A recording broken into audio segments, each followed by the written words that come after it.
और दशम श्रीमद् भागवत पुराण में दशम स्कंद की भी बड़ी महिमा है।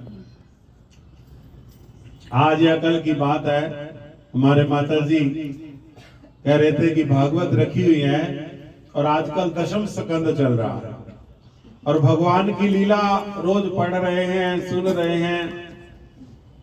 तो आपको तो पता ही है कि दशम स्कंद में तो भागवत का अमृत है। वैसे तो श्रीमद् भागवत पुराण ही अपने आप में अमृत है, मगर जो दशम स्कंद है वो अपने आप में अमृत है। और आज थरेजा परिवार के घर कार्तिक के सत्संगों की मधुर श्रृंखला का दशम पुष्प है। बोलो जयकारा बोल मेरे श्री गुरु महाराज की जय। एक तो ये दशम की मैंने आपको महानता बताई जितनी मुझे नॉलेज थी, उसके साथ साथ आज के सत्संग की महत्वता क्या है कि आज का सत्संग गुरुमुखों ने बड़े भाव से, बड़ी श्रद्धा से, वैसे तो जितने ही सत्संग हुए हैं हर किसी ने विनती की है, मगर इस बार ऐसा हुआ है कि जिन जिनको कहा गया उनके घर सत्संग हो नहीं पाया, और जिनके घर सत्संग हुए या उनकी अपनी तीव्र अभिलाषा रही या उनकी तीव्र कामना रही, जैसे कैसे येन केन प्राकरेन गुरु महाराज जी ने गुरुमुखों के ग्रह को पवित्र किया। तो आज दशम स्कंद, दशम सत्संग, और आज श्री गुरु महाराज जी हम सबका दशम द्वार खोलने के लिए विराजमान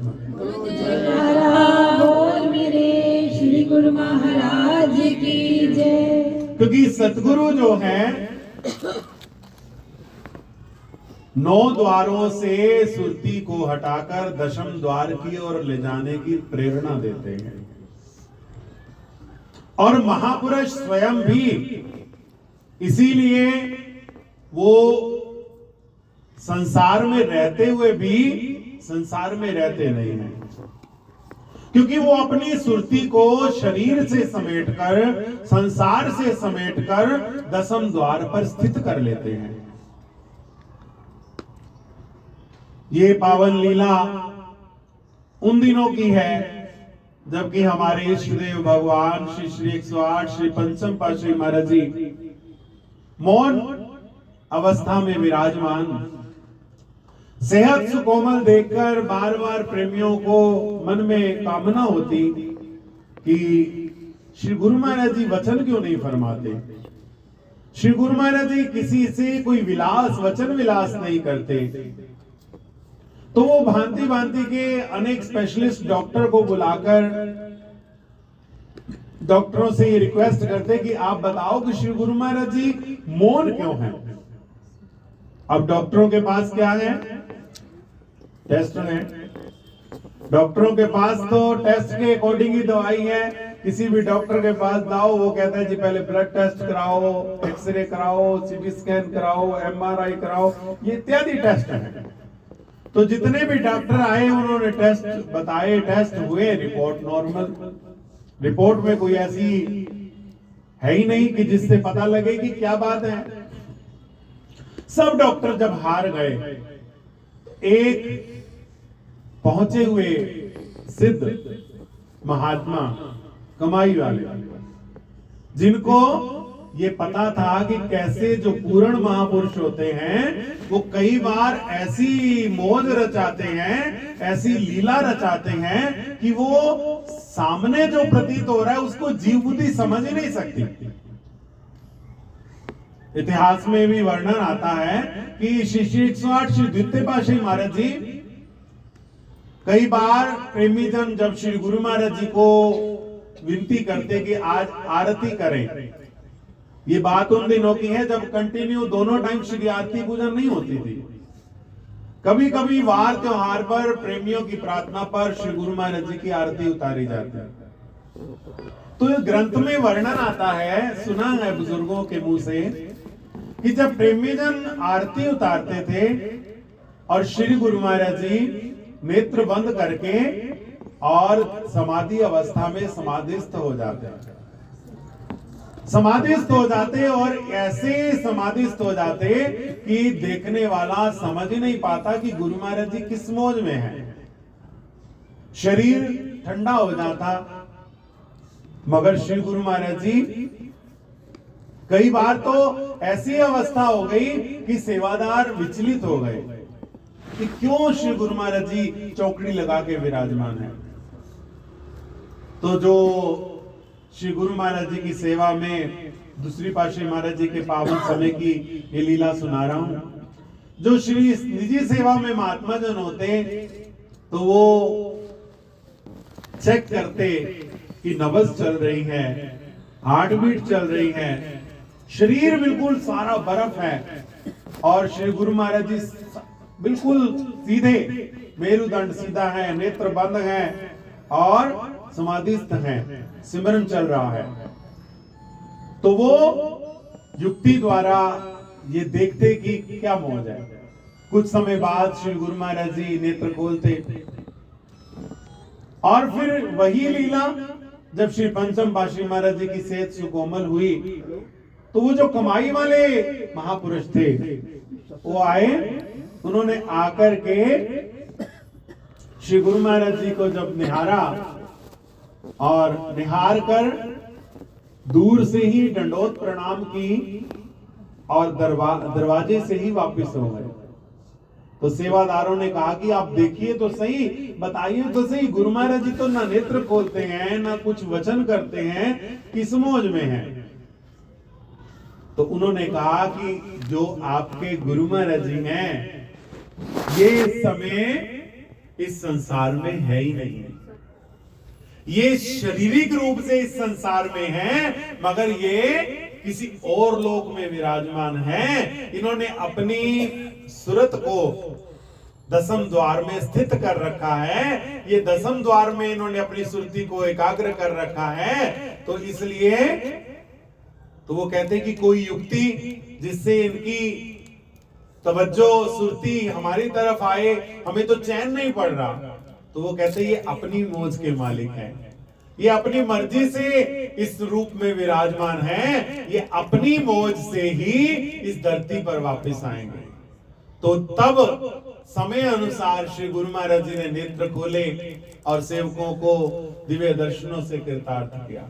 तो ये दशम द्वार में जब इंसान की सुरती पहुंच जाती है तो वो संसार से बिल्कुल कट जाता है। और सतगुरु यही काम करते हैं, अपने सेवक की 9 दरवाजे बंद करते हैं। 9 दरवाजे बंद करके जब दसम 9 द्वार को बंद करके जब शब्द के साथ सुरती को मिलाया जाता है, निरंतर नाम अभ्यास होता है, निरंतर भजन होता है, तो भजन के बल पर फिर दसम द्वार खुल जाता है। 9 द्वार आंखों से नीचे हैं, 9 द्वार आंखों से नीचे हैं। इसको आज्ञा चक्र कहा जाता है, जहां तिलक लगाया जाता है वो आज्ञा चक्र है। जैसे ही सुरती जब तक यहां तक रहती है ना तब तक उसे सब कुछ महसूस होगा। अनेक प्रकार की धुनें सुनाई देंगी, अनेक प्रकार की खुशबुएं महसूस होंगी, अनेक प्रकार के सुख महसूस होंगे, अनेक प्रकार की लाइट्स महसूस होंगी, अलग अलग पड़ाव है। लेकिन जैसे ही सुरती आज्ञा चक्र का भेदन करके आज्ञा चक्र से पार जाएगी तो फिर वो दयाल देश की तरफ चलेगी। और दयाल देश की तरफ जाना यानी जहां चोटी होती है उसको दशम द्वार कहा जाता है। वो दशम द्वार में जब सुरती स्थित हो जाएगी तो अब जाकर जीव को आनंद मिलेगा। और वही दशम द्वार श्रीमद् भागवत में भगवान श्री कृष्ण लीला द्वारा दिखाते हैं। और आज हमारे श्री गुरु महाराज जी उसी दशम पुष्प के अंदर ज्ञान भी बख्श रहे हैं, द्वापर युग की लीला भी दिखा रहे हैं, त्रेता युग के मर्यादा पुरुषोत्तम बनकर सेवकों को दर्शनों से भी निहाल कर रहे हैं, और दशम गुरु श्री गुरु ग्रंथ साहब श्री गुरु गोविंद सिंह महाराज जी की तरह कृतार्थ कर रहे हैं, ज्ञान दे रहे हैं। कल भी वाणी आ रही थी ना, वाणी गुरु, गुरु है वाणी, विच वाणी अमृत सार है। वाणी कहे सेवक जन माने, प्रत्यक्ष गुरु निस्तार है। तो ये सतगुरु का काम है। दशम के ये संदेश है कि 9 द्वारों को आंख कान मुख ढांप के नाम निरंजन ले, अंतर के पट तब खुले जब बाहर के पट दे। सतगुरु हमें यही संदेश देते हैं कि दशम में स्थित हो जाओ, दशम में टिक जाओ, अपनी सुरती को संसार से हटा करके। अब जैसे सत्संग के अंदर अभी वचन आए हैं कि जब तक 9 दरों के अंदर ही दायरे में रहता है ना, तब तक उसे एहसास होता है। 9 दरों को क्रॉस करने के बाद ये कोई भी एहसास नहीं होता। उसके बाद क्या होता है कि आत्मा, शरीर जो है वो बड़ा है और आत्मा फूल से भी हल्की होकर के ऊपर की ओर जा रही है। ये दशम द्वार की प्रारंभिक यात्रा है। तो ऐसी यात्रा के लिए हर किसी का मन ललायत होता है। अब जब सुन रहे हैं तो सबके मन में भाव आएगा कि हमें भी ये महसूस हो। अच्छी बात है, गुरु को महसूस होना चाहिए। मगर अगर स्वतः ही ये एहसास हो फिर तो है आनंददायक बात, और अगर आप इनके पीछे दौड़ोगे तो फिर हो जाएंगे आप पथभ्रष्ट। कहने का भाव कि आप भजन पे बैठे हैं, ध्यान पे बैठे हैं और आपको ये अनुभूतियां हो रही हैं, ये एहसास हो रहे हैं, तो ठीक है। और अगर आप इसी एहसास को टारगेट बना के चलते हो फिर ये गलत है। क्योंकि हमारा टारगेट क्या है? हमारा टारगेट है सतगुरु के वचनों की पालना करना, बस। सतगुरु के वचनों की पालना करना कि हमने 2 घंटे गुरु महाराज जी की आज्ञा से भजन करना है, बस हमारा ये टारगेट है।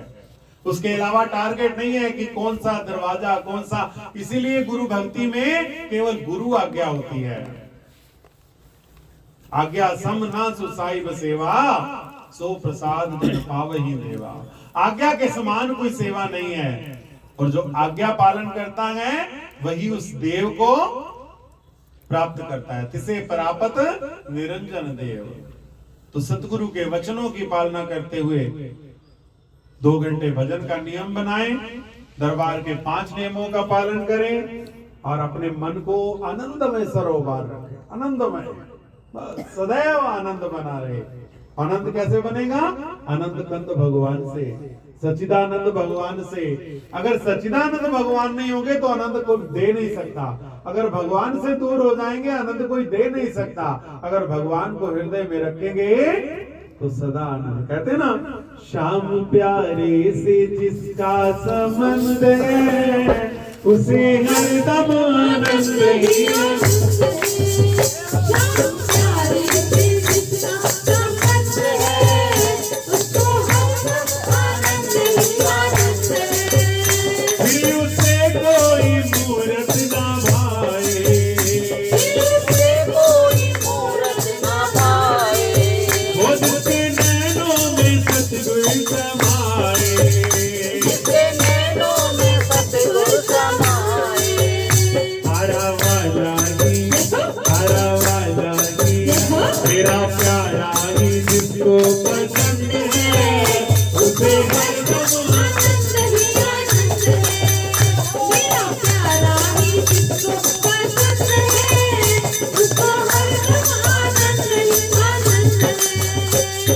प्यारे